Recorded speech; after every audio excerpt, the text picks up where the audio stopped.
Time to roll.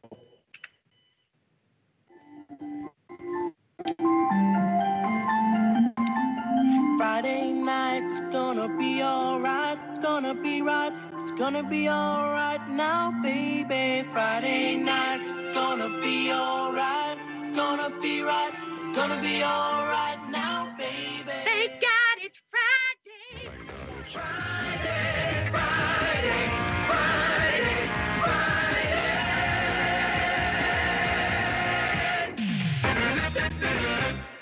It's Friday, my dudes. It's actually Saturday here in the UK. We are awake.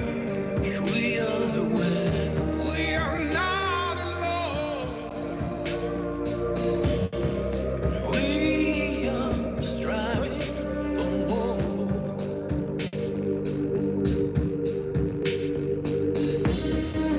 We are awake. We are awake. We are not alone. We are striving for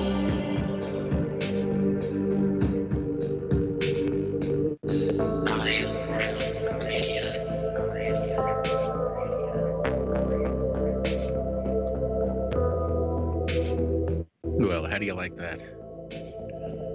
Welcome back to segment number 2, the second half of Have No Sphere. We are joined by Travis, the Plain Truth channel here on YouTube. I'm telling you what, that's awesome music leaving the break, and that's some pretty inspiring stuff coming back. I dig it. I do like that music.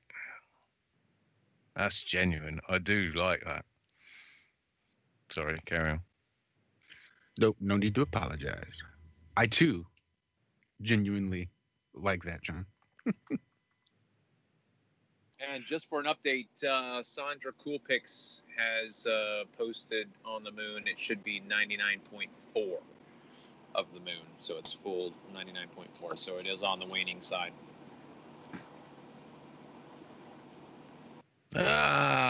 Because I posted yesterday or the day before 99.7, and then I looked the next day and thought, is it 100% yet? Should I chop my plant?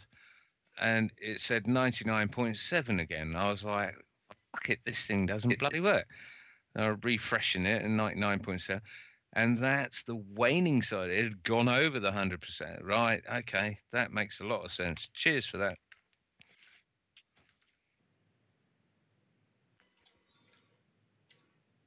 So we actually have some maths in the waiting, do we not, Adam? I mean, if you want it, Josh. Math? Right. Or what? Oh, if you want it, it's there for you. You know, we can. No, right, look. Part of this. Gonna get worse, isn't it? Adam's going to make maths interesting now. I'm gonna have so much fun. I'm gonna be, yeah. I'll do my best anyway. I'll be as lively and as enthralling as I can, Mr. Savage. No, I am going to be boring. Yeah. So, again, this week there was something I was listening to, and when I did the other week the carousel stuff where we talked about the centrifugal forces that were applied, I think there appears to be some conjecture and an easy way of calculating how much something's supposed to be tilting away from me, and in a more complex way, how much it's supposed to be tilting to the left, to the right, as we get at distances away like that. And like I said, that is a bit more complex, but what I wanted to kind of just show a little bit tonight was in the fun and wacky curvature formula that I did, some real buzzing points. Certainly from a mathematical point of view, that might be useful. You're boring yourself now, aren't you? Well, I'm multitasking and I'm a man, so I don't do it very well. I'm trying to get the Skype window set up, and I'm not doing it that good. Realize you're a man, and you realize your limitations. I'm married as well. I know that. That's an extension. That's a good thing. Wait there. Amalgamation of limitations. Okay. Why does that just appear? Okay, wait there. Start slideshow. Is that working? Not really. Bear with. Bear with. We are, mate. We are. Don't worry. So, who did that song? Intro song. That is Flat Earth Audio. That was from Flat Earth Audio. Thank you, Josh. I couldn't get to my mute button quick enough. I was just got a text in. My apologies. Yes, thank you so much, Flat Earth Audio. I was about to say his name. I don't know if he wants it out there, but thank you. I've been listening to that away from the show, so I love it. Same. Me too. And he did put it up on his channel, so I suppose he doesn't mind it being out there. Okay, there you go. I've smashed it. I've smashed it. There's no need to fill anymore. We should hopefully in a sec have the old presentation of mine on screen. And like I said, it's a bit of a long derivation. I won't go into that too much, but there are a couple of bits. Oh, bugger. Forgot to do it again. I forgot to make the savage correction. You mean the logic correction? No, they're sensible to make it a bit more easy to use. So in this, I've gone a bit anal. There's nothing wrong with that, I don't think. But I've used, look, as you'll see, like the radius of the Earth as exactly quoted in that made-up circumference of 40,030 kilometers. Exactly. And in doing so, it creates an angle of 0.00899322161. So we do have the savage correction. So I'll try and refer to just 10,000 kilometers, 40,000 kilometers, and 0.009. Pick me up, John, if I slip. Of the fictional ball radius. Yeah, because this is all pretend, obviously. Pretend maths. So we may as well make it 10,000. I don't disagree. So within that, we've obviously got just this simple statement here. So in 90 degrees, if we, as we travel from the North Pole to the equator, which is equivalent to 90 degrees, is 10,000 kilometers. So in 1 kilometer, we travel 90 degrees divided by 10,000, which is equivalent to 0.009, which is quite a useful thing for us, Travis, when we're talking about distances of objects and how we can just simply apply that. So the angle A is literally equal to the distance multiplied by 0.009, and it is as simple as that. Sadly, obviously, if you think about it, 10 kilometers means that it only becomes 0.09 of a degree. 100 kilometers moves it to 0.9 of a degree, and it's 1,000 kilometers that we start to possibly be able to see stuff. We might, if we were taking photos at 100 kilometers, be able to show that virtually 1 degree of variance. But I think optically, it's a very difficult thing to define. And whilst that's disappointing, we live in a world at the moment where we're arguing with the ballers and giving them all sorts of shit that they don't deserve. And if I look at this, and I've got my camera pointing out here straight. All their calculations are based on this. This Miles Davis one, Miles Elia Davis, is based on a photograph that looks like this. And then all the calculations for the drop are based on this angle, this angle, this angle, which increases the height. And whilst angles are not very good, is the point I would say, at exemplifying the magnitude of the curvature, drop really is. And I'll ignore these derivations. But if we do actually come to the point that if we do use this formula and assume that if we are standing on the top of a ball every single time and we look out at 90 degrees to our feet, then actually the angle of drop is the distance is insignificant. The real poignant point that the ballers will constantly try to ignore is this actual physical drop of the thing that you're viewing in the distance. And that's the thing that really does, if you use this formula and assume that everybody is taking a straight picture and not angling the camera down too much. And actually, if you look at like Miles Davis's, you can see he's angling it up slightly, which really does impose this kind of real physical drop mass into the observation. But the only place I would say that the angle does come in is as it does curve away, what it does do is just add another little bit of tweak to the increase in the drop. And that's because as you do angle away anything from the observer, whatever height it had, as you tilt it away, reduces the actual height it has in of itself on top of the curvature height. So you've got that physical drop and then that angled away of the height that you've reduced because of just the geographical drop. You've then got to reduce that height as well, because actually it's no longer that big, it's slightly angled away, slightly smaller.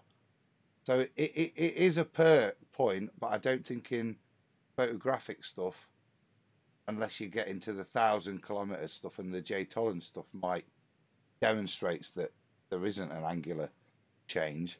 But I think it's something that's hard to use and argue in anything. But like I say, if you can get decent shots at 100 kilometers, and we'll see what the P1000 stuff has to yield, there is a 1 degree, I think, there in 1,000 kilometers, so might be worth. Sorry, 1 degree in 100 kilometers, so it might be worth exploring there, because 1 degree, like I said, with regards to the centrifugal stuff, 1.56 newtons is measurable, it is observable, and 1 degree is measurable and observable. So here endeth my rant. Cheers, gents. No more maths.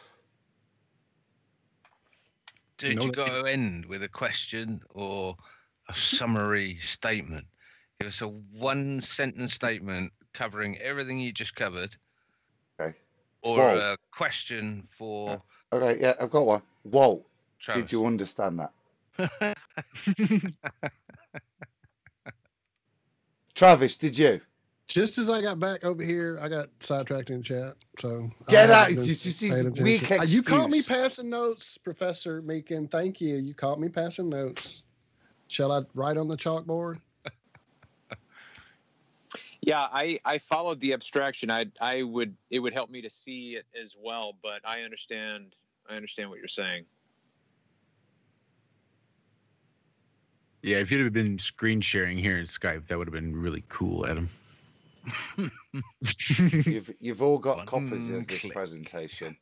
So's Travis. And frankly, I'm disappointed you didn't do a printout just to run through it. But whatever.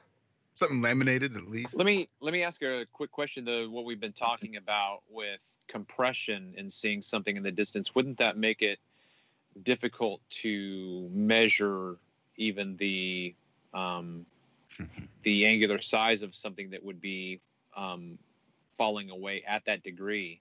Yeah. You So know what I this mean? is 'Cause this is just the adjustment that you have to make, okay, to set the thing up in the fictional ball model.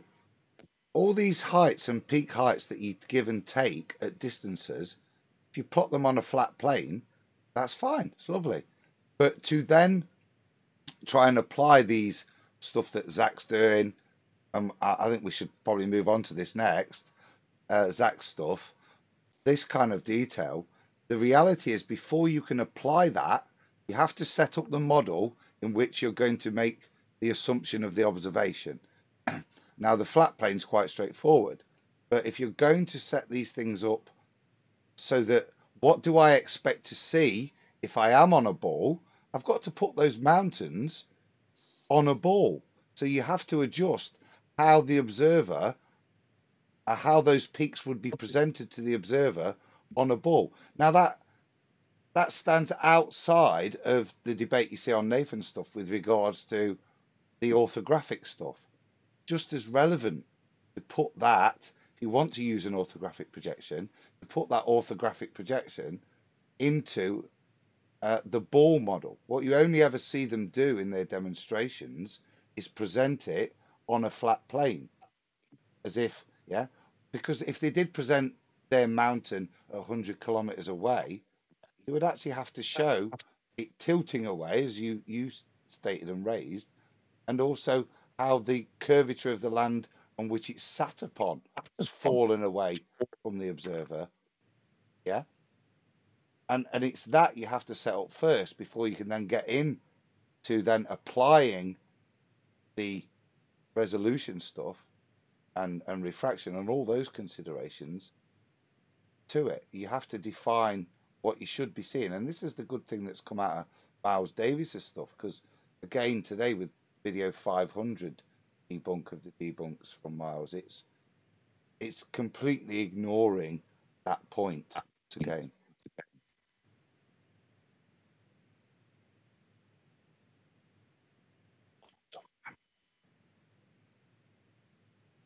Was that your summary, or was that your question? I don't know, Or did you forget that you're supposed to end on a summary or a question? Oh, wait there. Don't you think, Travis? Perfect. Amen, brother.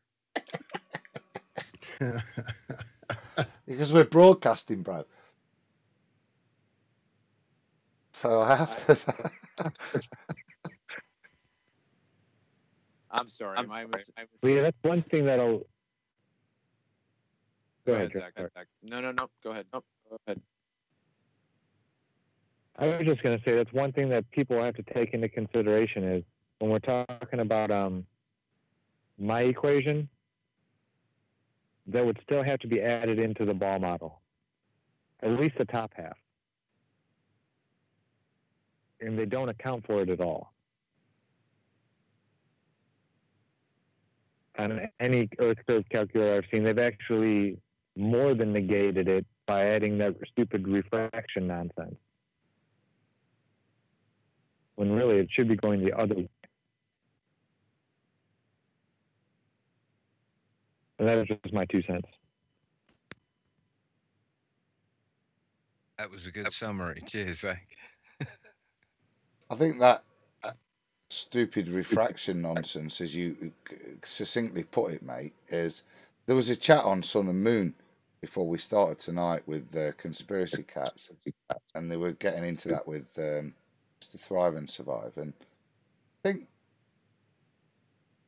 all I'd like to do is point people towards Dr. John Dee's work that Paul on the Plane luckily managed to actually get an interview with.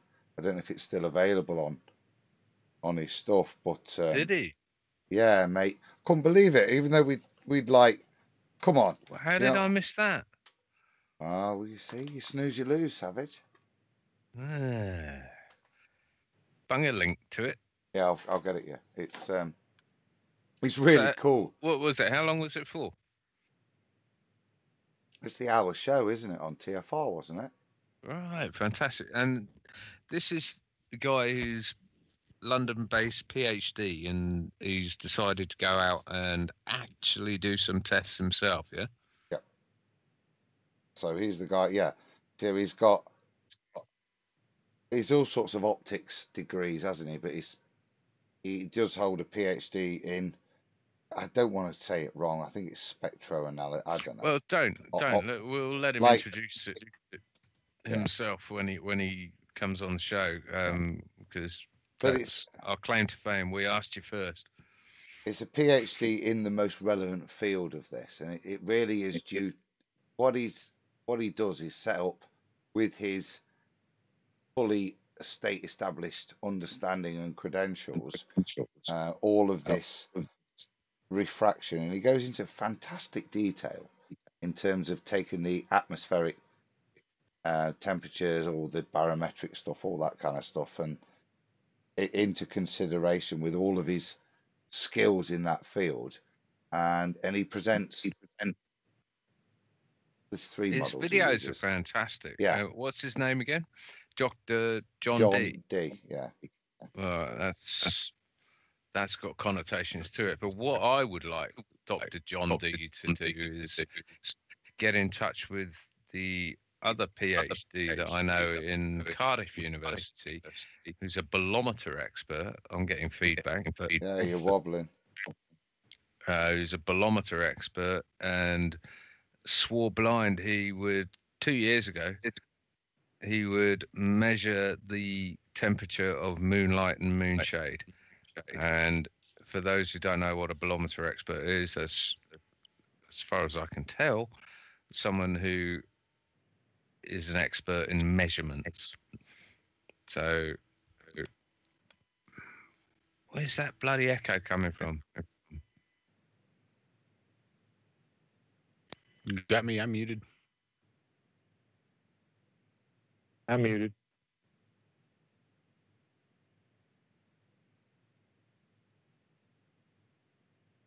Hank's muted. Maybe my camera. I'll turn my camera off. Am I supposed to say I'm muted? Not if you're muted. Yeah. I said it, but I was muted. Oh shit! I was talking for ages there, and I was muted. I was going to say, John. Welcome to IRL. Oh no, it's shocking, isn't it? It's your new savage mute button that I'm trying to bolt to the law. You root mute. Yeah, I quit. I quit early on, Adam. I learned. I did it twice, and I said, "Oh no, I'll be talking to myself all night like this." I'm trying my best. I'm a good boy. Now, the only thing I was going to make with him is look, he clearly using standard science and standard understanding of optics and everything sets up these experiments. I think he probably might admit expecting to demonstrate a ball, but unfortunately he does on now repeated and numerous occasions from different observations quite clearly demonstrate that there is absolutely no curvatures, and this is over the areas where John made his observation. You'll be able to describe it better, but it's across that what's it called, John?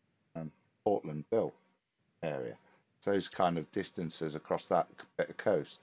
I think he's east of the Isle of Portland, and I did my experiments west of the Isle of Portland. But then we've got Stan, who's on the Isle of Wight. Number of other people. I mean, not to mention Ranty's observations. I mean, it's literally a case of get out there and test it. Stop being a lazy ass couch potato baller. Get your stuff together and get out there and test it, because you will find that it doesn't. What am I trying to say? Well, what it does, what his work particularly does, is actually validate, or not validate, because that's too strong a confirmation.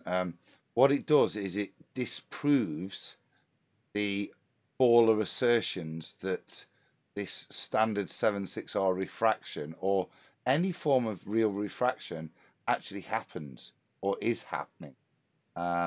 and that actually, even if it did, and what he doesn't do a 7/6R. He takes the full atmospheric readings and applies understanding of how the light would behave there as a consideration.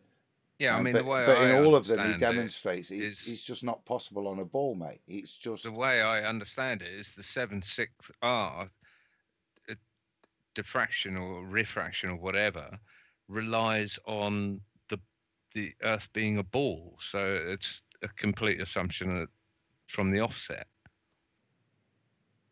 Yeah, it requires a made-up number to determine how light is going to bend, is the point, which is nonsensical, because that number, as you said earlier on, it could be 40,030, could be 40,000, could be none of the above. You know what I mean? But also, it's assuming that as a reality. That a light beam will bend towards lower density air vapor or whatever you want to call it. So it wouldn't even bend around the ball down as they say it would. It would bend up as the density in air pressure in the atmosphere gets less as you look out over the horizon. Wrong word. Just perpendicular to yourself. Can't even speak these days, can you? Without saying something wrong. I can't say experiment. Can't say science. And I know what. Can't say atmosphere. Can't say horizon. It doesn't exist. Can't say space. It's fake. Satellites are balloons. Sorry.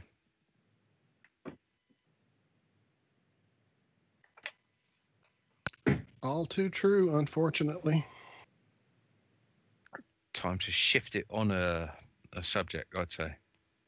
Well, I like to summarise, really, because I kind of said with regards to those formulas, and it is, for me, really, that is what I've described in my formula is the most fundamental, basic consideration of setting up what you are pretending you're going to observe with regards to the ball. Like I said, it's easy to do it on the flat plane. Just lay it out as we see it. But on the ball, it is actually necessary before you apply this maths that they want to do or anything to actually set the planet up as they purport it to be, and therefore how that would affect your observation. That it isn't just a simple matter of saying this mountain is this high. It is on a flat plane in terms of distance, but on a ball, it requires additional adjustments, which unfortunately really do shaft any position of photographs like Mild the Lie Davis is presenting with regards to a ball. And that's why I say his numerous debunking videos consistently avoid this topic, and have kind of seen him shift away and even reduce the image that he's presenting so as not to take in mountains in the distance. And so has he changed his tune or something? Have I missed something on Nathan's show? No, he's not on Nathan's show. I don't think he'd have the guts to turn up there, mate, to be honest. No, but I mean, you were discussing his picture. Well, it's just his, like I say, his numerous debunking, and he's cut it down, so it's just taking, I think it's Cairnop Hill and the bridge really into account, with his supposedly super accurate level transit from 45 kilometres. He's got that thing at exactly 210 metres, knowing that the bridge is, even though only stated as 210, exactly 210 metres. He's got those two things exactly parallel, even though one of them is 45 kilometres away on a ball and therefore would be subject to curvature, so couldn't be parallel, as we would instantly assume by levelling the camera with the spirit level. It would have to be angled down slightly, wouldn't it, to create that equal transit. Now, how he's done that and confirmed that, I have no idea. He must be, but he has taken a picture of him next to it on the hill, so it must be just nonsense. The whole presumptions within the mathematics he presents are just not achievable. To give the presumption. Well, Travis, you've lived all through this. You got any input on what Adam's talking about? I don't know that I can add anything. I can just echo again the struggle that we're wrestling through to make these observations and determine what it is we're seeing and how we're seeing what it is that we are seeing. So, I mean, I think one of the first things, this is just anecdotal from my waking up to the flat Earth, but this was one of the first things that I thought through on my own, was that if I am looking at something in the distance, that perspective has to be taken into account. And that was very profound.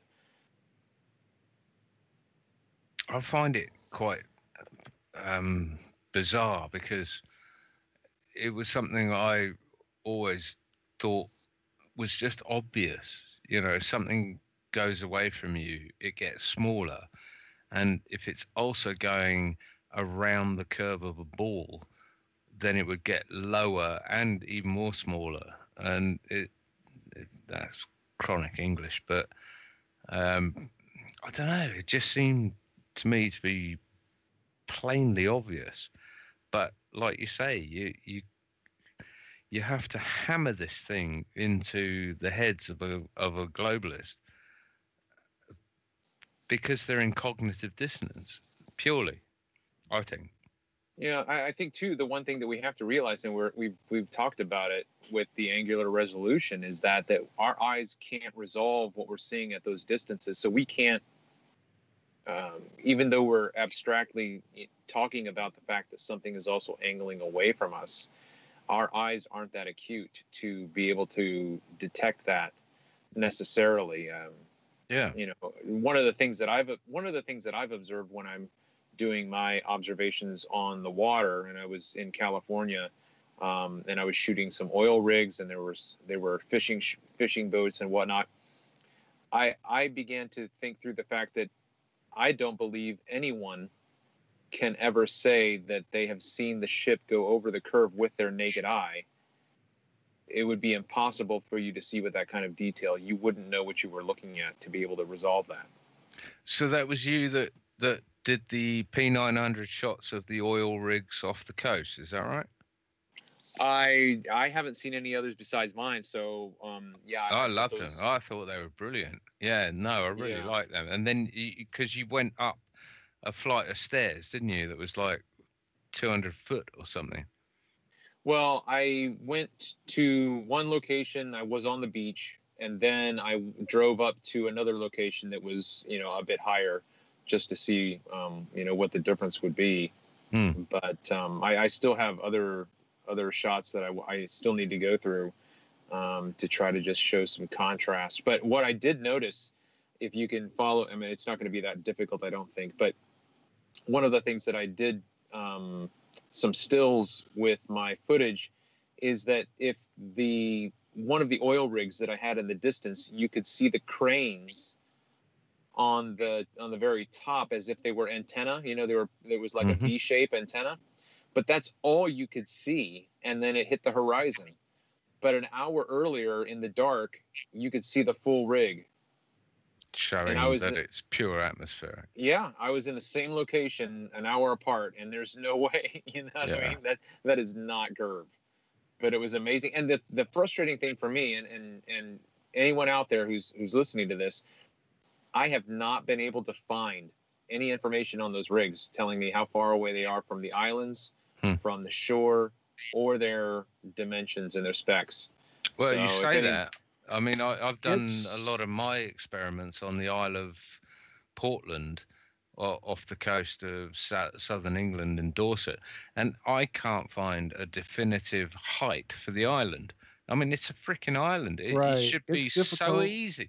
That's what I was going to say. When I did my little beach video down here in Louisiana, it took me a while to just literally take actually at the time I somehow did it on a tablet with Google Earth and going to my location and knowing the direction I'm looking and literally going down to almost water level, surface level, and scrolling across till I found there's that platform, across that I saw. Well, There's that beach over there that I could see and find them that way. It was hard. It was definitely I'm hard. literally going to have to go down details, there. Those weren't even in there. No details, heights, weight. Widths, none of that.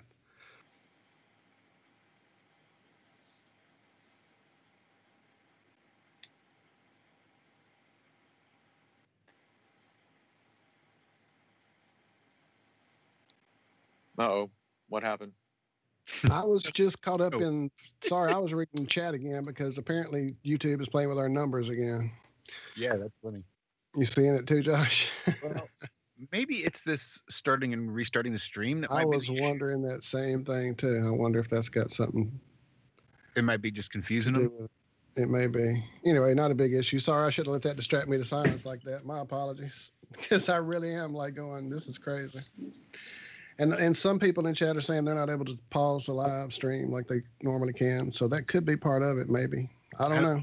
The DVR was not enabled. I went ahead and enabled it. So now I'll start. There we go. Nice. But I did fix that part. Thank you for fixing that then. All right. Sorry about that, Travis, for sure. Well, certainly, it seems like I'm having some trouble now. What's going on here? Can you guys hear me? I hear you. Yeah.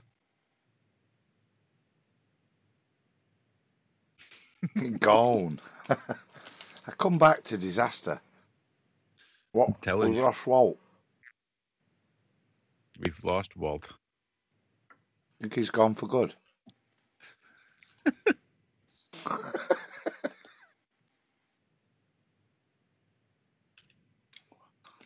Maybe if we all wish hard, he might come back. What are you eating, Meakin? No, it's like I'm not going to describe it. Food.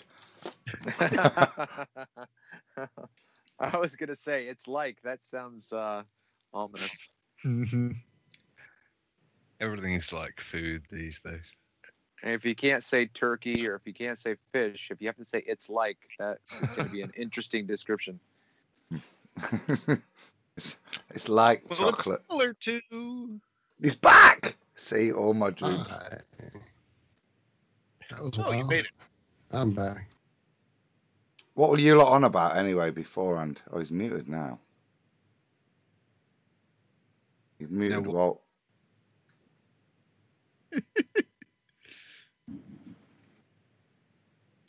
No, he didn't know what the hell's going on. Oh, gotta love it. I feel we're running out of steam. He's gone again. Well, we did have some space lettuce and some stuff to go over, did we not? Well, let's do a bit of lettuce. Let's not leave without the lettuce. Because I'm sure there's probably some Alan, I suspect, maybe in bed by now. I don't know if he's still there. Constance is there, but we did not have a show on TFR this morning. So we did not get to go over any space lettuce.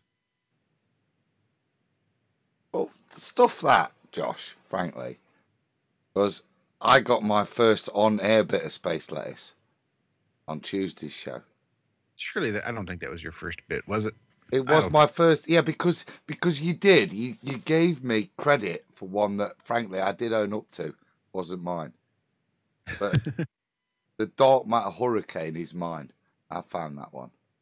But, hello. Right. This time? I can hear you now. Okay. For now. Yeah. What I'll notice is I'll go to mute because I normally, as you know, I'm on mute if I'm not talking, and I'll click the mute button, but the little symbol showing that it's muted doesn't actually come up, and then I'm clicking it, talking. You can't hear me. Can't turn my camera off. So I know at that point either it's about to crash or I just reset it to stop that, and the reset didn't work. So I don't know. Well, all we need you to do is describe a dark matter hurricane. That's all you need to do. Use your brute move. Okay, you ready? Did you feel that? Did you feel that? Right? I did. Yeah, it went. I didn't feel it, but I That can was it. conceive it. I Yeah, can I didn't conceive feel the it idea. either. If you didn't feel it, that was it. You were there. You were That's how you know experiencing what happened. it. That's how you know it happened. And you know how they're going to detect it? With systems that haven't even been designed yet. Shit, that's genius. I've I mean, got to get a when you t-shirt. science the shit out of things like that, I mean, how can you not do it? I need to find the real story. But that's essentially it. The shit I'm making up is just as scientific and accurate as what I read this morning. Or no, that was last Wednesday. I mean, last Tuesday, wasn't it? Mm-hmm. Hang on. I don't want to mute, though. I'm scared I'll lose you if I mute. Let me try it. Josh, any chance you could talk about the 5G stuff? That's not lettuce. That's real. It is real. That's why I want to talk about it. I don't have it pulled up yet. I'm just trying to get you a link. I do have this article from a website called 3deers.org. And hey, I can actually share this since that's sort of what the whole thing is for, I reckon. Nope. It turns out I can't share screens. There you go. I bunged a link in Doodah. Nope, there it is. It was just hidden. It's about a guy who's taken his local council to court over allegations that 5G is causing health implications with the people around them, and that most of the LED street lamps, which if you're in England, you'll see these popping up all over the place, and they're probably less than a mile away from me at the moment and encroaching. They've got 5G technology built into them, and cases of cancer are becoming epidemic around these things. And this guy took his council to court, who tried to get him gagged as a lunatic, and he took him to court and won. And this, I've just got a link here, which I'll bung in the chat for anyone who's interested, is a FOIA request that you can print out and send to your council to find out if they're lying to you or not. That about it. Have you got the thing to read out, Josh? Is that a form, John, that you can explain it again? Because I've not read it, have I? So you said you were gonna. So you can download it. It's a FOIA request that they used to lawfully demand. I mean, I've read through it. It's got a huge amount of demands to it, which I like, because that keeps our councillors busy so they can't keep passing more legislation to tie us up in knots. But yeah, this is a way you can just send this FOIA request to your council, and I suggest anyone, or one in each county or council area, send it to their council and find out what exactly is going on with the 5G rollout in their area, because this council tried to lie about it, tried to cover it up, tried to shut this guy up, and he took it all the way to court, and the court backed him and said the public needs to know this. So take that however you want. I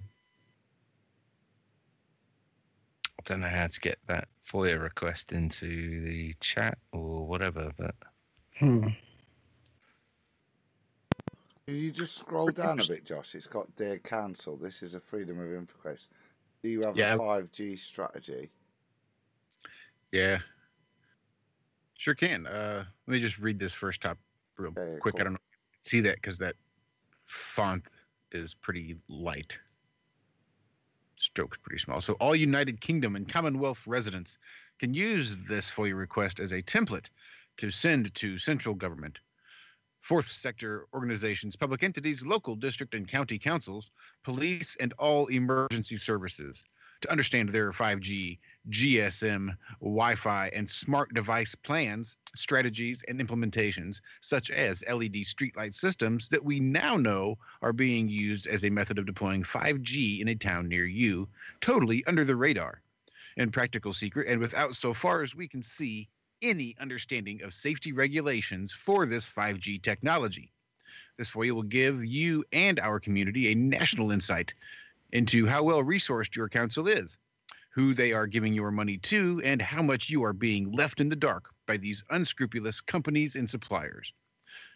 And then just make sure you change the bracketed council for your specific council or entity name. And it tells you how to do that if you're using Microsoft Word or a Word type package. And it's also, you don't have to use this template in full. You can take out sections, as many or as you may only want to know about LED streetlights or 5G. And please note that some councils may require longer to find all the information, so be patient with them if you are not asked to give them an extension. You can usually find the email to send this to in the bottom of the website. So please share this all across the networks. Let's show them we mean business. Dear your council, this is a Freedom of Information request. Do you have a 5G strategy? If yes, I request to see the complete strategy, its ambitions, and its objectives in PowerPoint, Word, PDF, or picture format. If yes, then has the public had the opportunity to read and understand your council's 5G strategy? Where was this information published? A supplementary document that includes the highest level of detail on all 5G technology that's planned to be used and current in use in public spaces within the council. Companies and entities involved, and the names of the company and entities officers, specification sheets of all the 5G technology, what technology, e.g. the units and arrays that are not currently 5G but can be 5G enabled, with the current software, future software, and hardware upgrades or retrofitting. What UK, EU, and international safety standards is the council complying with for the 5G strategy and existing 5G technology? We probably don't need to read all of this to be honest, because it goes on and on and on. But I think it's well put together, and I mean, all you got to do is print it out, sign it, send it to your council, and see how they squirm. Because from what I can tell, councils are making money out of 5G, and the 5G providers are making sure that councils are making money, and therefore it's almost irresistible for semi-bankrupt councils in the UK at least to jump at things like this. And I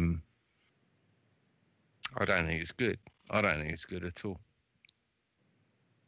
Anyway, on that note, I'll probably sign out. So no, I'd just say I echo that, John, and I'll be sending one off, mate. I think that's a reasonable thing for any citizen to request that information.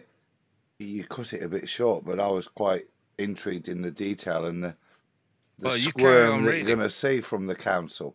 You know what I mean? Well, you don't need to, but you can read it in it's worth a stamp, isn't it? Yeah, I think definitely. Bit of printer ink, job done. Yeah, and it seems like it's definitely a good template to use here in the U.S. too. Seems like it'd be probably valuable information for anybody that happens to exist on this plane. I don't see why not at all. It should all be the same legislation and the same evidence. I don't see why it should be any different. And I've already seen people in the US saying thanks to this guy, Mark Steele. That's a hell of a name. It's yeah, it's synonymous with steel and I think that's synonymous. John. Tenaciousness is what it's synonymous with me. It's what you said, isn't it? Iron, steel, sharpens itself. I think he's got some balls doing it. I think he's produced a great template document that's just, like you said, it's easy for people to just do. So I'll do it, mate. And I think a shout out to it if people just want to send that off. That could have quite an impact. And, you know, 5, it's a reasonable request, isn't it? It'll be interesting to see the response. Well, as and when we get responses, we can broadcast them here. Yeah. And, you know, you don't have to say where you're from or what council or anything. Just give us the response you got, because it is absolutely no doubt about it, is being slipped in under the veil, and we're being bombarded by electromagnetic radiation and all sorts of other unseeable pollution that sounds crazy and conspiratorial, but it's not. You turn your radio on, you can tune into any number of radios. These are all electromagnetic signals that are passing through your house, your bubble every day, and they're only getting worse. So where do we draw the line on this? These are people, it's been known for years that these are people that have studied this sort of electromagnetic effect on the human psyche, on the human body. They know exactly what they're doing. If you have the inkling to go and research it and look up Tavistock Institute and MK Ultra and all these other openly declassified studies and programs that have been against humanity, you will see that we're not talking gibberish. We're talking sanity, and we are seeing this crap being rolled out around us. And it's time to speak up, because it's not going away. If anything, it's getting 10 times worse at the flick of a button. If Iron Rail Media is one click away from perfection, then these guys are literally one click away from the zombie apocalypse that they've pre-programmed us for. Anyway, I'll shut up now. Well said, mate. Absolutely well said. Well said. So we lost Zach. Uh-oh. Well, Hank hung up on him once. Hung his phone up. This last time, it may have been a reception issue, but the phone was just sitting right next to him, and this was right in the height of Walt's issues and thumbs up issues and everything else. There's lots going on right now. I keep seeing weird things happening while I'm watching here. So yeah, his phone I was going to attempt to show a picture here on the screen, but I'm afraid, well, shoot it over to me in Telegram. I can screen share. I got it. I'm doing it. I'm not scared. Well, then I'll stop screen sharing. I'm not scared. Uh-oh. Apparently I am. And you're gone. No. Well, no, but the picture I had on my screen now has gone. What did I do with it?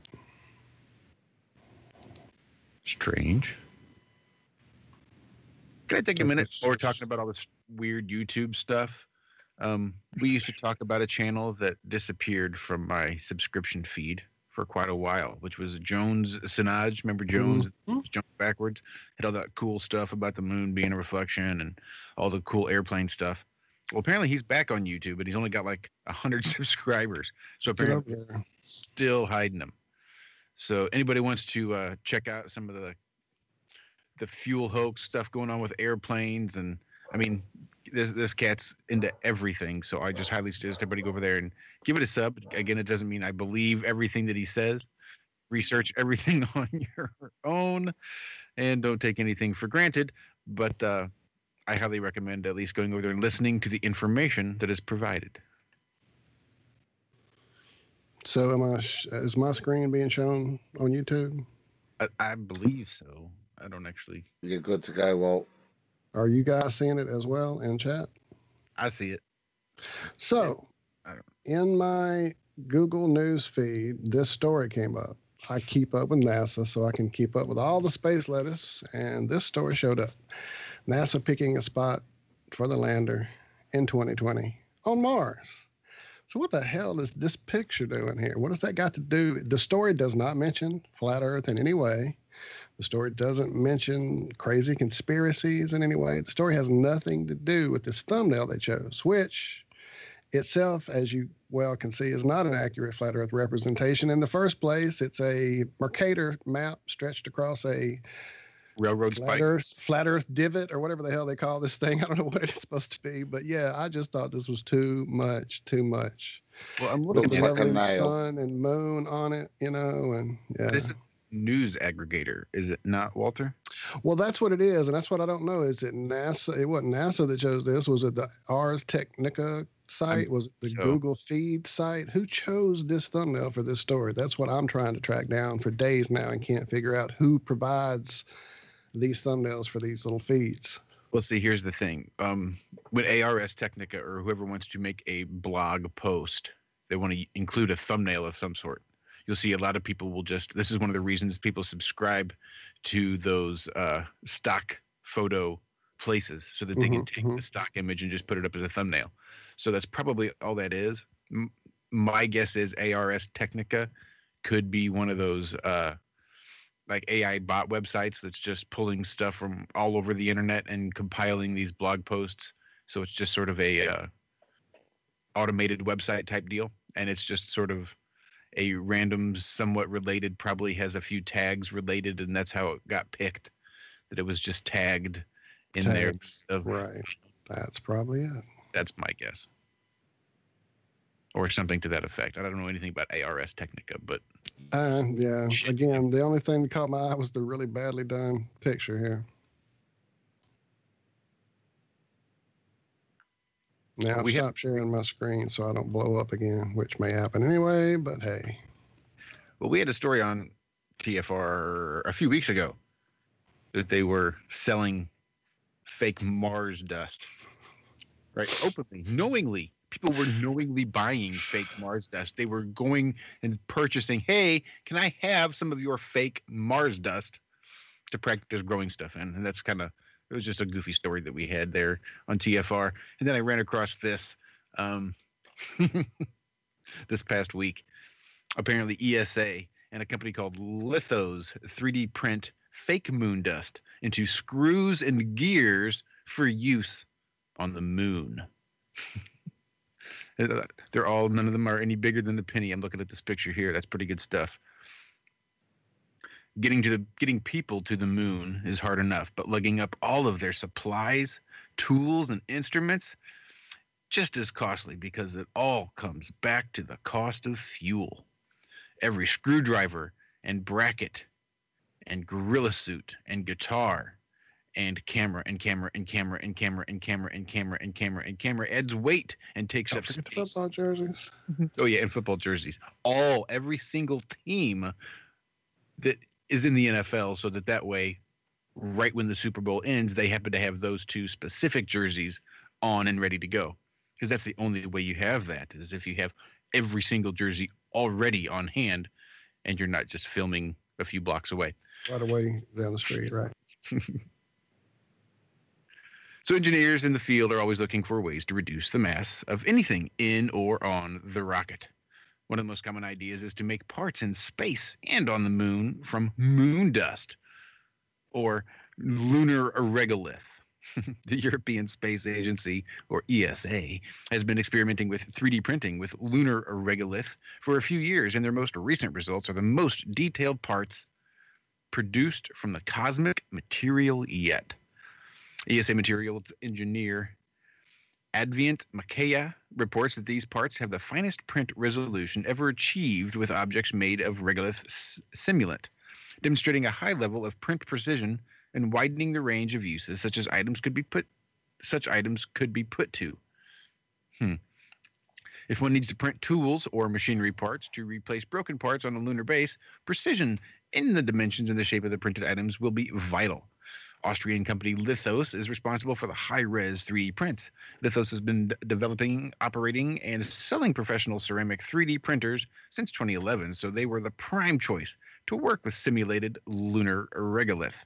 Their LCM, lithography-based ceramic manufacturing technology, is a twist on the SLA 3D printing, where photopolymers mixed with compounds such as aluminum and zirconium oxide are cured by direct light, layered by layer. The parts are sintered in an oven and afterward to harden. They did the same with the regolith that produced beautiful screws, gears, and nozzles. Johan Homa, CEO of Lithos, added, "Thanks to our expertise in the additive manufacturing of ceramics, we were able to achieve these results very quickly. We believe there's a huge potential in ceramic additive manufacturing for the moon. By using the dust of the moon, colonizers could fabricate, replace parts, tools, furniture, and even their housing. That means not only huge savings on rocket fuel, as photopolymers are very light compared to cement, but also increased comfort and safety for the colonizers because they wouldn't have to wait for parts to be shipped from Earth when they think of a new solution to a problem or when they're faced with an emergency." This research was supported through ESA's Discovery and Preparation Program, whose activities are forward-looking and involve feasibility studies demonstrating how new technologies can be used for space exploration. Many feasibility studies with unfavorable results. So when these high-quality ceramic 3D prints came out of the machine, those researchers likely enjoyed a sigh of relief and excitement. That's pretty funny. Josh, Many feasibility studies with unfavorable results. Does that mean that if you can print something with fake moon dust, then the moon is definitely not an intangible object? Obviously. That's what Obviously, I thought. if you can print it with fake moon dust here on Earth, then it's proof that they're going to be able to use it once they get there. And that wouldn't be possible if they couldn't go there in the first place. Now, could it? Well, why? Why would they even try it if they couldn't go there in the first place? Brilliant. I might not be here next week then. You're going to be off 3D printing? Fake moon dust? I just go Tiger Dan on your ass. Go grow your own potatoes? That's fake nonsense, isn't it? What does that even mean?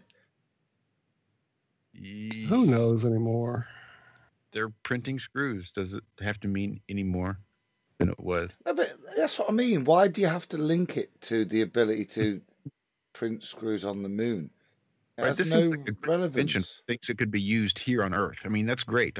If only there was a place where it had lots of dust that could be used for 3D printing that needed housing and materials that couldn't afford it otherwise. I mean, really, we don't have anything that could benefit somebody like that here on Earth. We got to go to the so-called moon. What's a full beaver moon, Josh? You've got me. You've changed the screen, right? What's a full beaver moon? I'll tell you what, if you'd have asked me this 25 years ago, I probably would have had a completely different answer than the one I'm about to give you. Because I'm about to give you the one that's according to Southern Living. And a full beaver moon is not what I remember a full beaver moon being. Astronomers don't give full moons names. No supermoon, no blood moon. I mean, no strawberry moon, no harvest. Okay, sorry. The term beaver moon comes from the Native Americans and colonial settlers, with some sources claiming it's because November was when traps were set. Others because beavers were at their most active before winter sets in. November's full moon has also been called frosty moon, hunter's moon, and oak moon. Space.com reports that the Ojibwe people called November's full moon the little spirit moon, while the Tlingit people called it the scraping moon to mark the time when bears prepare their dens. The exact moment of the full moon was 12:39 a.m. on Friday, November 23rd. Oh, wait a minute. What is that? How can that? Oh, that's just got to be something wrong there. And 9:39 p.m. Pacific Standard Time on Thursday, November 22nd. We'll just explain that. So that's today for you, yesterday for me. How close are you to 9:39? How close am I to 9:39 on Thursday, November 22nd? It's Friday, November the 23rd. The exact moment of full moon is 12:39. Yeah. 12:39. Sorry. Yeah. So how close are we to that? Because Travis was saying earlier that you were at 97%. It was supposedly last Waning. night, from what I read. So that'd be right now, would it? No. No, it was last night. It's time travel 23rd. again, man. 12:39 EST. What's that mean? That was this morning. Yes, 12:39 this morning, and it was 9:39 last night. Correct. So the full moon was last night. Tonight. Yeah, it was last night. Yeah. Got it. At least, or so we're told. Because it's at that moment the moon Shout out, Martin. 100% illuminated by the sun. Oh, And that's something that isn't always visible from the U.S. I'm sorry, wait.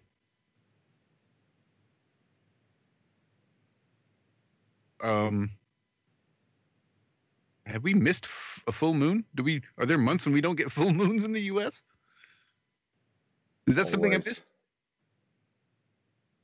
At that moment, the moon will be 100% illuminated by the sun, comma, something that isn't always visible from the U.S. Full stop. It might not be always visible, but it, no. I mean, it has phases. I get that. I mean, it's not visible from anywhere, right? It's not always visible everywhere. There's phases to the moon. So, can I just, I popped out there to drain the main vein, but can I just point out that the full moon should only be seen on our spinning ball Earth at night? At midnight, technically. Well, after we go past the phase of being in daylight and into the night. And on top of that, the crescent moon should only be seen during the day.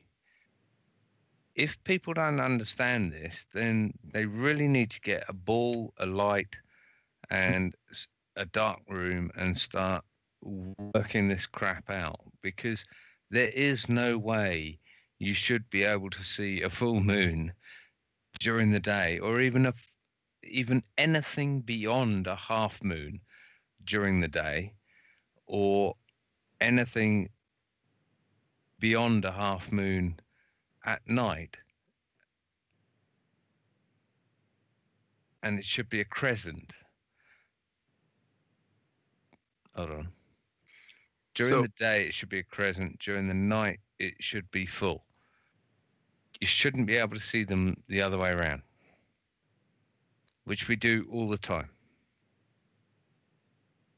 Nope, makes sense to me. God, thank God you said that. I think so. I got a blog post about it, which does make sense. That being said, I need to get Walt. What's a beaver moon? Just pull it back. What is a beaver moon?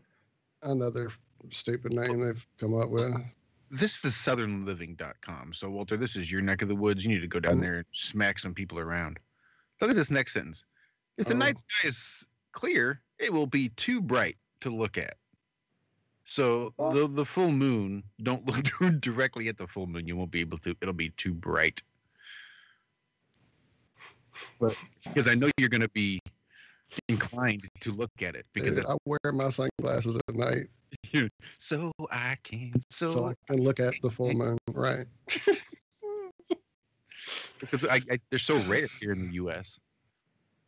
We don't get them that often, those full moons. I don't care how bright it is. I'm just going to burn my retinas anyway. Well, I've noticed. See, people in chat. See, even as I was about to mention both these things, the people in chat are way ahead of me. Number one, a couple of nights ago, it had a huge ring around it. Yes, it did trouble about. Huge ring. If anyone didn't notice it, it was incredible. And then over the last 2 nights, especially last night, it was not only below and in front of the clouds numerous times that I could point out to people with their naked eyes. It also did that thing after all the clouds were out of the sky away from it, where it attracted a big haze around it. And that's kind of what it's doing out in the sky right now here, just attracting a big haze around it from the cloudless sky. Well, here's the safe way to watch the beaver moon. Although you can watch the full moon when it's 100% lit, didn't you just effing say that you can't look directly at it when it's 100% lit and high in the sky? When it's okay, it's far better to observe our satellite as it appears low on the horizon at moonrise, and that takes place to the east at 4:36 p.m. Eastern in New York and 4:50 p.m. Pacific in LA on November 22nd. At dusk on the 22nd, position yourself somewhere with a good view of the eastern horizon, and if it's clear, you will see a pale orange moon appear. As it rises, it will gradually increase in brightness and turn yellowish.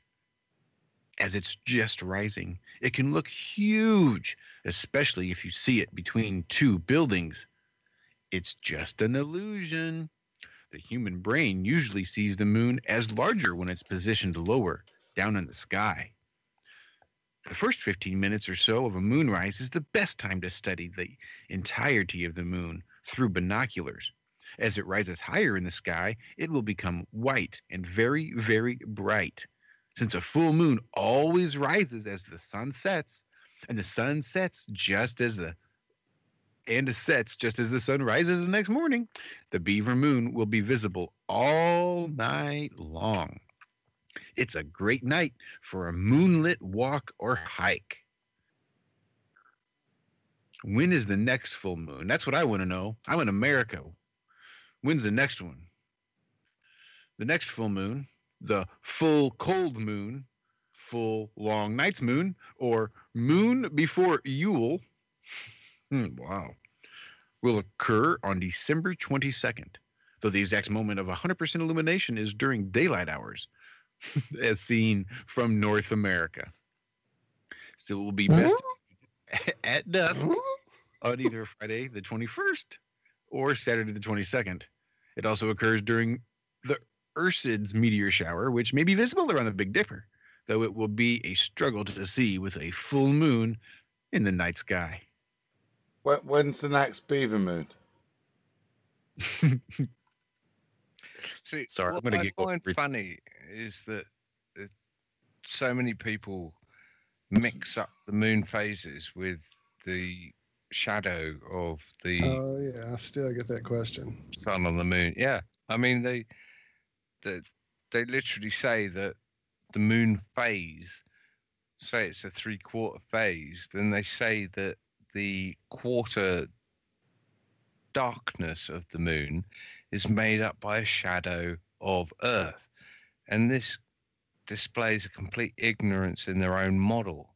They don't even understand how the moon phases work, and this is why I say get a light, a ball, and a dark room, and move this thing around your head. You will see that the moon phases don't work at all. We're not talking about eclipses or anything along those lines. It's just the moon phases.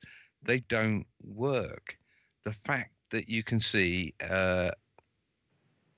more than half moon phase during the day is a physical impossibility on the heliocentric model, and that is it's just bloody obvious to me. Don't know about you. Well, if anyone doesn't know, speaking of the moon, this is the time to celebrate the moon because it's Wolfnewt today. Anyone have a clue what Wolfnewt might be? An allergy of some I sort? didn't think so. There's a small child in New Zealand, a 7-year-old boy, and he decided to celebrate the spirit of the wolf. He shared his mom. He shared it with his mom on Facebook, and she then shared it with the world, and it really blew up. And I mean, I'll just read the post. My son has invented a holiday called Wolf Newt. It is when the spirit of the wolf brings and hides small gifts around the house for everyone. People who have had, or are kind to dogs get better gifts than everyone else. You eat roast meat, because wolves eat meat, and a cake decorated like a full moon. A holiday to the spirit of wolves that celebrates people who are kind to dogs. I can 100% get behind this. So we will be celebrating Wolf Newt. It's on the 23rd of November if anyone else has moved to celebrate it. If you do, send me pics so I can show my kid his idea spread. And that's a lady named Jax Gross or Jax Goss on Twitter there, so, or on Facebook, I guess. So anyway, yeah, my sister-in-law loved the idea. We're all big dog and wolf fans, so she made a full moon cake yesterday. We had a day early celebration of Wolf Newt during our Thanksgiving feast. Send me that, Walter. I will. I will. I definitely will. Share it on the Iron Raw Media Facebook page. Everybody head it on Facebook. Go over there and give it a like too. This is why I don't bother with Mother's Day and all this. It's just as real to me right here, right? Because I love my dog every day. I don't need the government to tell me a day or some organization to tell me a day to buy a card to love my dog. You know, I love my dog. I love my wife. I love my kids every day. It's a good excuse for Valentine's Day, though, doesn't it? Right? No. Yeah, fuck Valentine's Day. Oh. I haven't celebrated Valentine's Day in years. If I'm sweet to you now, it's not going to mean anything come February. But I'll occasionally surprise my wife with a Valentine's Day that she never knew was coming, and me and the boys will make it her day. Black bag her in the trunk. Say again. Just black bag her and throw her in the trunk. Yeah, absolutely. Never see it coming. Yep. Forget February bullshit and all their cards and. Amen. Sneak it up on her. But every day is a mum's day. Every day is a dad's day. Every day is a bloody dog's day. It should be anyway. Sorry about this. I know it's a bit silly.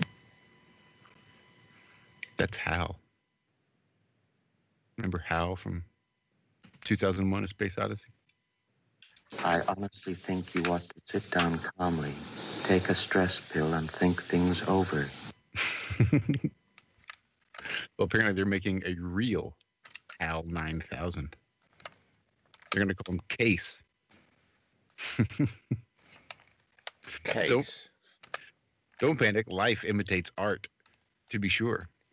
Hopefully, the researchers in charge of cognitive architecture for space exploration, or K.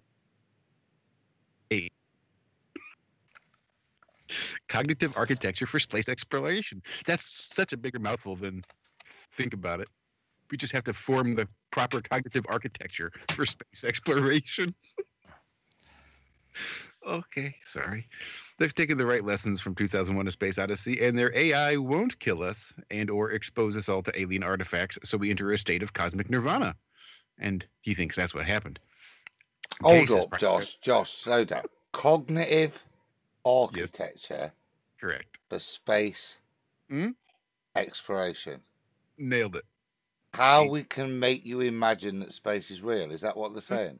That's what it sounds like to me. Sounds it, doesn't it? It took a second. You got to build that architecture. Yeah. Right. That's it. So you can think about it properly. Boy. Well, Case is primarily the work of Pete Bonasso, who has been working in AI and robotics for decades, since well before the current vogue of virtual assistants and natural language processing. It's easy to forget these days that research in this area goes back to the middle of the century, with a boom in the 80s and 90s as computing and robotics begin to proliferate. Case, nope, just read that. Well, the question is how to intelligently monitor and administrate a complicated environment like that of a space station, crewed spaceship, or a colony on the surface of the moon or Mars. A simple question with an answer that has been evolving for decades. The International Space Station, which just turned 20, by the way, has complex systems governing it and has grown more complex all the time. Just look at that wiring. But it's far from HAL 9000 that we all think of, which inspired Bonasso to begin with. When people ask me what I'm working on, the easiest thing to say is, I'm building HAL 9000. He wrote in a piece published today in the Journal of Science Robotics. Currently, that work is being done under the auspices of Track Labs, a research outfit in Houston. One of the many challenges of this project is marrying the various layers of awareness and activity together. It may be, for example, that a robot arm needs to move something on the outside of the habitat. Meanwhile, someone may also want to initiate a video call with another part of the colony. There's no reason for one single system to encompass command and control methods for robotics and a VoIP stack. Yet, at some point, these responsibilities should be known and understood by some overarching agent. Always a good Grief. Always a good idea. When in doubt, always include some overarching agent. Case, therefore, isn't some kind of mega intelligent know-it-all AI, but an architecture for organizing systems and agents that is itself an intelligent agent. As Bonasso describes in his piece and is documented more thoroughly elsewhere, Case is composed of several layers that govern control, routine activities, and planning. A voice interaction system translates human language queries or commands into tasks those layers can carry out, but it's the ontology system that's the most important. Any AI expected to manage spaceship or colony has to have an intuitive understanding of the people, objects, and processes that make it up. At a basic level, for instance, that might mean knowing that there's no one in a room. The lights can turn off to save power but can't be depressurized. Or if someone moves a rover from its bay to park it by a solar panel, the AI has to understand that it's gone and how to describe where it is and how to plan around its absence. This type of common sense logic is deceptively difficult and is one of the major problems being tackled in AI today. We have years to learn cause and effect. We have years to learn cause and effect. Hold up, Josh. Yes. Right. You know, I'm not too hot on films, but in 2001, and they're suggesting here to give this case full control of everything. But isn't the problem in 2001 that it goes mental, the computer, and it's got control of? Yeah, but he only went mental because he was told to lie. I like the fact that it was given years to learn cause and effect. Mm-hmm. That is, I mean, as we now know, cause and effect is synonymous with science. Indeed it is. Interesting. I really should go. Well, beyond cause and effect, it'll also take them years to gather and put together visual clues in order to create a map of the world and so on. For robots and AI, it has to be created from scratch. And yet they're not good at improvising. But Case is working on fitting the pieces together. One might say Case is on the case. For example, Bassano writes the user can say, send the rover to the vehicle bay. And Case would respond, there are two rovers. Rover 1 is charging a battery. Shall I send rover 2? Alas, if you say, open the pod bay doors, Case, assuming there are pod bay doors in the habitat, unlike Hal, it will respond, certainly, Dave. But we have no plans to program paranoia into the system. I'm not sure why he had to write, alas, our love of cinema is exceeded by our will to live, surely. That will be a problem for some time to come, of course. Case is still very much a work in progress. We have demonstrated it to manage a simulated base for about 4 hours. But it needs, I wonder what happened after 4 hours. It's anarchy, total anarchy after 4 hours. It turns out everybody died, but they had a really cool 4 hours. But much needs to be done for it to run on an actual base. Bonasso writes, we are working with what NASA calls analogs, places where humans get together and pretend that they are living on a distant planet or the moon. LARP. We hope to slowly, piece by piece, work Case into one or more LARP to determine its value for future space expeditions. I've asked the ultimate LARP. The ultimate LARP. I've asked Benazzo for some more details and will update this post if I hear back. Whether a case or how, like, AI will ever be in charge of a base is almost not a question anymore. In a way, it's the only reasonable way to manage what will certainly be an immensely complex system of systems. But for obvious reasons, it needs to be developed from scratch with an emphasis on safety, reliability, and sanity. LRAP. Right, guys. Oh, God, go. All right. Well, before we head out, I wanted to share the picture I took yesterday. Sorry, I'm trying to find where I had it all hidden. I'm trying to see. Am I sharing yet? No.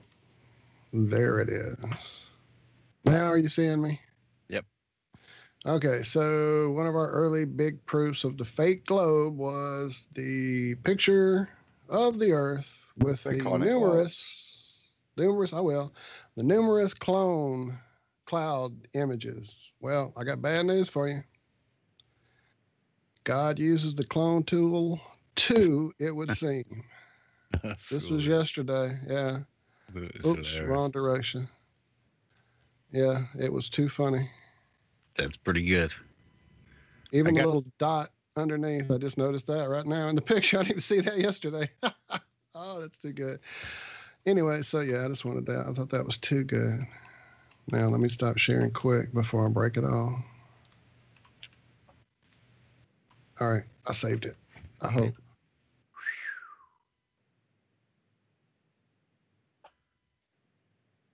Well, good chat, guys. Nice to meet you, Travis.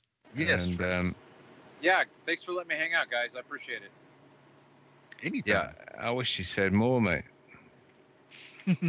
Yes, like I was trying to tell you earlier, man. Don't worry about us yapping. Get in here, shake it up, top it up. Trust me, I like the sound of my own voice as anybody does. So if I had something to say, I would have jumped in. Well, that's good to know. And please come back and hang out with us again. What's coming up for you? What you got going on? What do people need to know about you before you do take off? Oh, let's see. I guess one thing that I didn't touch on, but it'll just be brief. I do have a podcast that is focused on biblical interpretation, and there is a new episode coming out with Matt Long, who is with David Weiss on the Flat Earth podcast. So it's kind of a little bit of a crossover from Flat Earth to biblical interpretation. So that's going to be coming out tomorrow. That's my podcast is called Rethinking Revelation. And then anything on my channel, I'm just, like I said, I'm still filtering through the stuff that I shot while I was in California, so I'm going to just put that out when I can. Travis? Yes, sir. You can't say a title like that and not give me just a little bit more beef. Rethinking Revelation? Yeah, is there a direction you're viewing that from? Sure. So Revelation is both to address Genesis through Revelation, all 66 books of the Protestant canon, but then also the final book of the Bible, which is Revelation. So I am in my podcast encouraging us to rethink the way we interpret the Bible, and that's why we brought Matt Long in. My co-host did the interview with him, and so we threw a curveball at him to consider the approach that we take, and it was a good interview. I thought it went well. Awesome. Good enough for you? Well, I think to get more, we'll have to watch the podcast, mate, won't we? Right. You know what I mean? You know what I mean? So, yeah, a nice teaser, and I shall do so. All right, great. Appreciate it. Revelation's a very interesting book. Doesn't fit that well. It's a very strange book to try and get your head around, isn't it? So I'll be interested to see what the spin on it, how you're viewing it. So well, yeah. So again briefly, I haven't delved into the Book of Revelation itself extensively. I've touched on it in my podcast, but in terms of approaching it head on, as of yet, what I try to do is actually lay the groundwork that would build up to your ability to get into the book itself with ease and comfort by being familiar with the previous 65 books.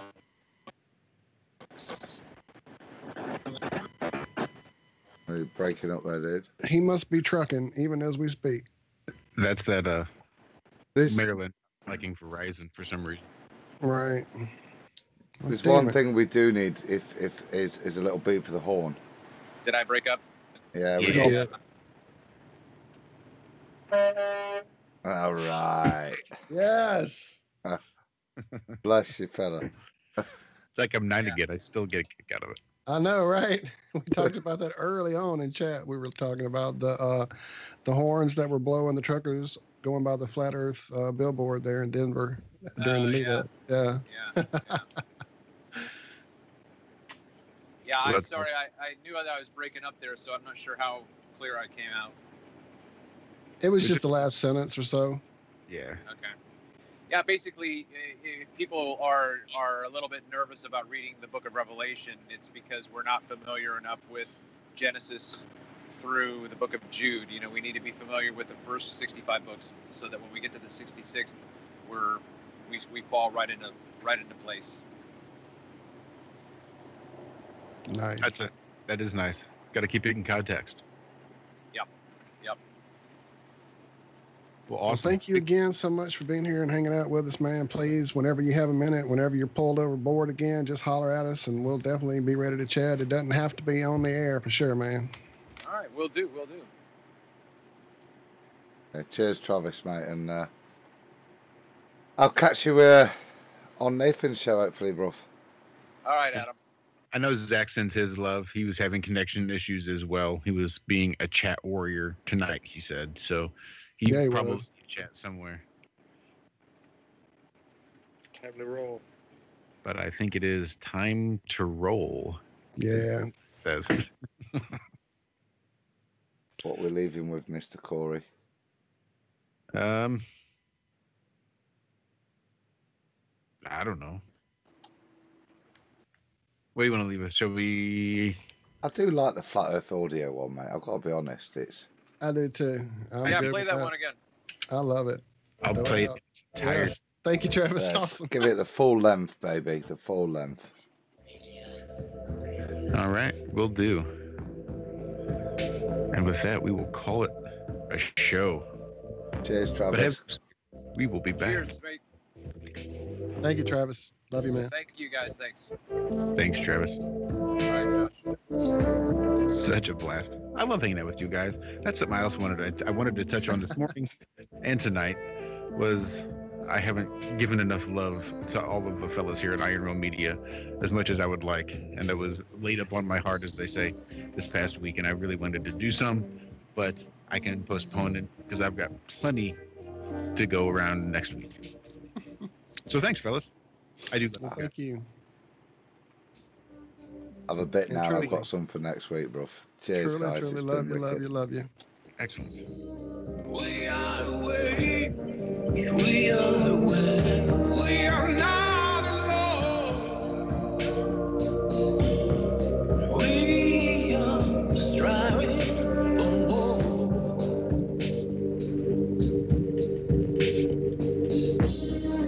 We are the way. We are the way. We are not alone. We are striving for more.